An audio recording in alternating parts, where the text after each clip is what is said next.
When I first joined Vanguard Industrial Logistics in Atlanta, I genuinely believed I had finally found the kind of job that wouldn't give me anxiety or gray hair. A calm, predictable corporate role. No emergencies. No dramatic confrontations. Just paperwork, policies, and polite emails. Honestly, it felt like the safest, most boring job a person could possibly land. I wasn't a cop. I wasn't a detective. I wasn't even a lawyer back then. I was just a compliance officer, the kind of employee most people treat like an office plant. You know, something that's there, but nobody really pays attention to. People usually avoid eye contact with compliance officers. In the elevator, they suddenly stare at their phones. In meetings, they stiffen up when we walk in. No one ever invites us to lunch unless they want us to secretly look over something. But I like the quiet, the order, the feeling that my job, boring as it seemed, actually mattered. My job was simple on paper. Make sure nobody inside the company breaks the law. Nothing more, nothing less. And honestly, I thought it would be easy. Well, it would have been easy if the people above me actually wanted to follow the law. My boss, Vice President Richard Fallon, absolutely did not. Richard was the kind of corporate executive who could smile directly at you while sinking a knife into your back. Slowly, politely, and with perfect grammar. He wasn't loud or rude or dramatic. He was quiet, calculated, and dangerously charming. Mid-50s. Perfect posture. Expensive suits tailored within an inch of his life. Silver hair combed like a politician. A handshake firm enough to make you think he cared, but not warm enough to actually mean it. On my very first day, he welcomed me with a smile that never reached his eyes. "Welcome to the team," he said. "Make my life easier, and we'll get along fine." At the time, I thought he was talking about routine reports and compliance reviews. I didn't realize what he meant was, don't interfere with the things he didn't want seen. About 3 months into the job, I noticed something that didn't sit right with me. One of our suppliers, Eastgate Procurement, had a contract that renewed automatically every year. That wasn't unusual by itself. Lots of vendors have auto-renew clauses. But their pricing was a crime in itself. They were charging more, a lot more, than every other bidder for the same materials. Not a little more, not even moderately more. Their prices were outrageously, insultingly higher. Naturally, I want to know why. So, I started comparing invoices with shipping logs, cross-referencing dates, quantities, and payment authorizations. And the deeper I dug, the worse it looked.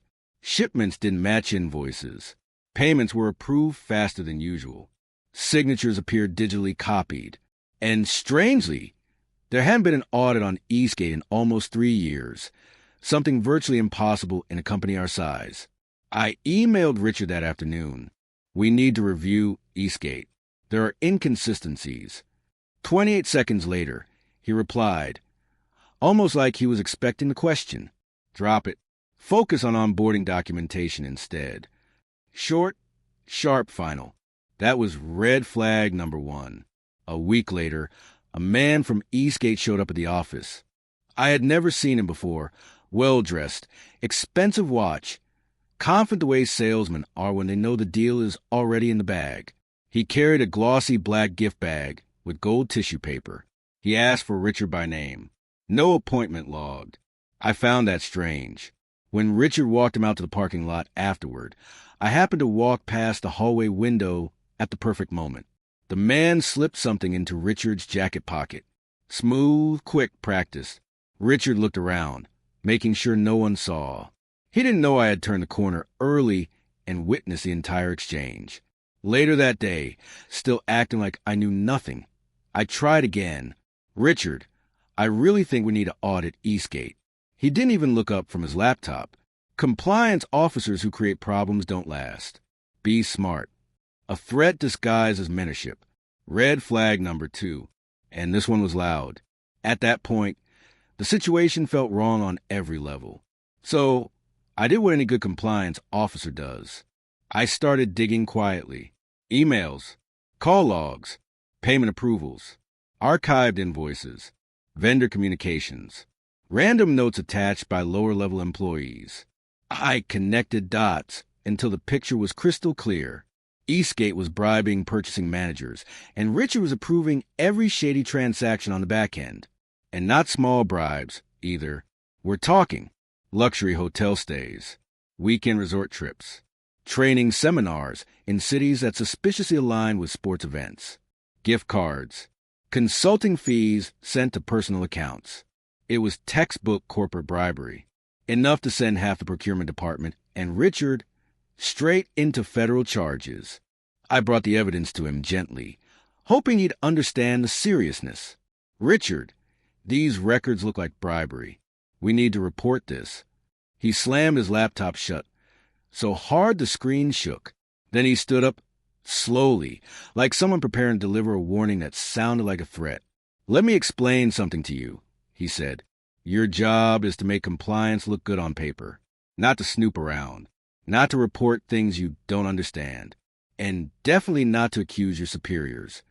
Then he leaned in, close enough for me to smell the mint on his breath. Push this again, and I will replace you by Friday. Red flag number 3. The final one, not a warning, a promise. From that moment, I knew exactly where things were headed. Either he would find a way to eliminate me, or the law would eliminate him. I chose my path.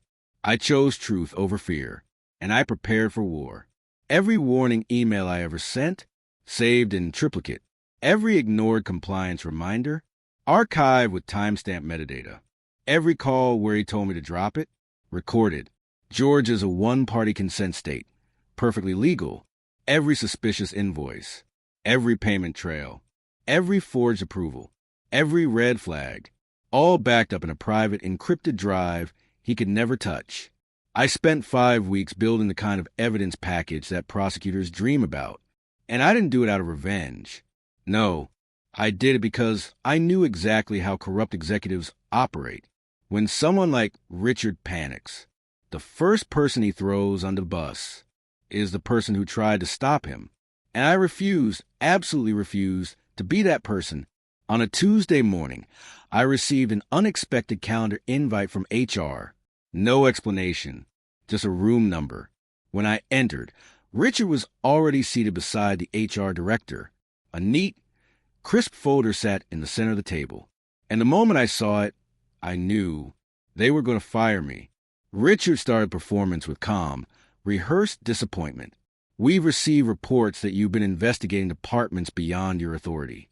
HR followed with her own carefully neutral voice. We also have concerns that you're creating unnecessary friction. Translation, you know too much. Richard smiled smugly, like a man who already believed he had won. We'll have to terminate your employment effective immediately. I let them finish their little show.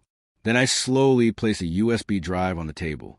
Richard's smile cracked. HR's eyes widened.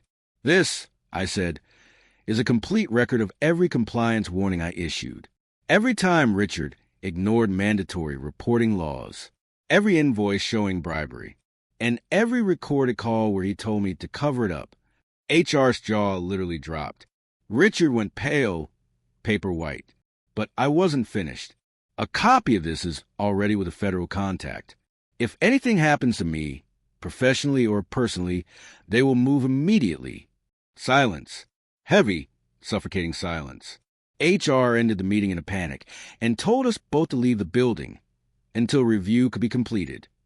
But the review never came, because something much bigger did. 2 days later, 9:14 a.m., agents from the FBI Public Corruption and Financial Crimes Division walked through the glass doors of Vanguard Industrial Logistics. Not quietly, not discreetly, open, confident, and fully prepared. They bypassed the front desk and headed straight for Richard's office. I wasn't there to witness it in person. HR had me working from home temporarily, but my co-workers retold every detail with the enthusiasm of people watching a live episode of Suits. Richard tried everything. He acted confused. He played innocent. He blamed everyone except himself. And of course, he tried to blame me. But then an agent placed a folder on his desk and said, "Actually, she warned you 12 times. Richard reportedly deflated like a punctured tire. Two FBI agents escorted him out of the building while employees watched from behind glass walls, silently cheering inside. A man who spent years intimidating teams, hiding fraud, and manipulating numbers finally faced reality. And the law didn't knock. It kicked the door down. Richard was charged with federal bribery, wire fraud, conspiracy to commit fraud, obstruction of justice. His life collapsed quickly. He lost his $380,000 salary, his pension, his reputation, his seat on 2 corporate boards, his country club membership, his freedom. He received a 5-year federal sentence. As for me, the company placed me on paid leave during the internal cleanup. 3 months later, the board called me in, not to punish me, not to question me, but to thank me. We want you leading compliance across all divisions. I accepted after negotiating a bigger team and a salary increase. A few months into my new role, a junior employee approached me quietly after a meeting. She whispered, "Thank you. No one ever stood up to Richard before. You did what everyone else was too scared to do." In that moment, something hit me. I didn't just protect myself. I protected every honest employee in that building. I protected a company worth hundreds of jobs. I protected the truth. And Richard? He destroyed himself long before the FBI ever showed up. I didn't need revenge. Justice handled everything. Because sometimes the sweetest karma is simply telling the truth and letting the law do the rest.